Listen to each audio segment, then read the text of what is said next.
Hey folks, welcome to another episode of Mr. Analyst. I'm your host, Leighton Levy. And of course, before we even get into the show, let me remind you, please subscribe, like, and share our content. And of course, leave your comments. We find them quite entertaining and informative, and we're looking forward to seeing more of them. Now, today I want to talk about some notable absences from the 141 member team that the United States named for the World Championships in Tokyo starting September 13th. Aleia Hobbs and Gabby Thomas are both absent. Let's start with Gabby Thomas because she was the first person to announce earlier today that she will be missing the World Championships. As you know, she's a triple Olympic gold medalist from Paris last year. Her absence will be a major loss, or could be not, because when you look at the fact that Gabby has been nursing that hamstring injury after a very strong start to the season. Gabby has had a very strong season leading up into the US trials, but before that, she had started to have some issues with her Achilles.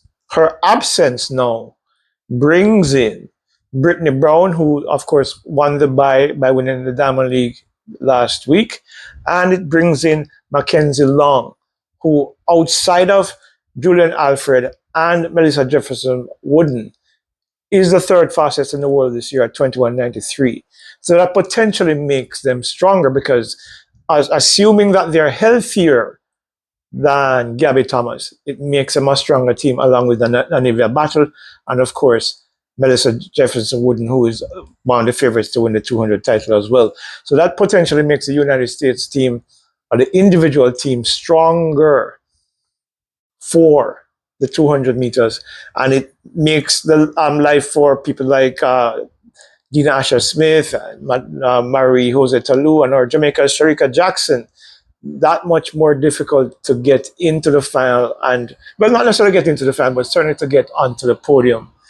In the 100, it's even worse for the rest of the world in that sense because Aleia Hobbs was third at the US trials. Her absence now means Tanisha Terry comes in.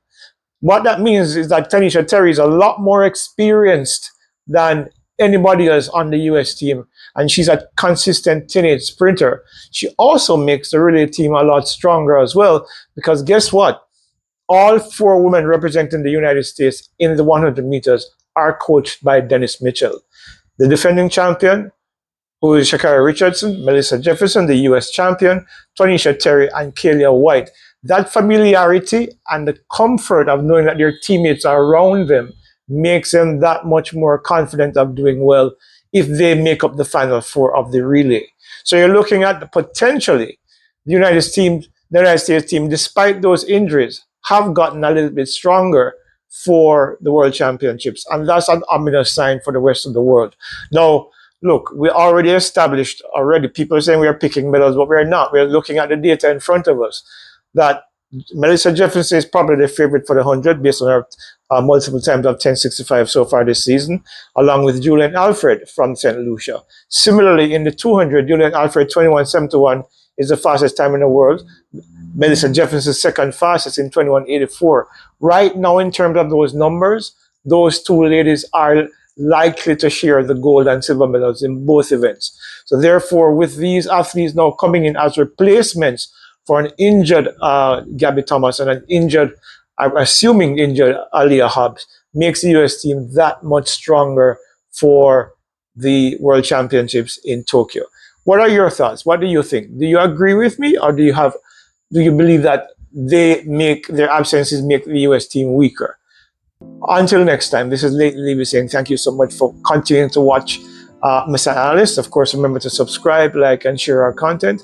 And we will see you soon on another episode of Mr. Analyst. Bye-bye.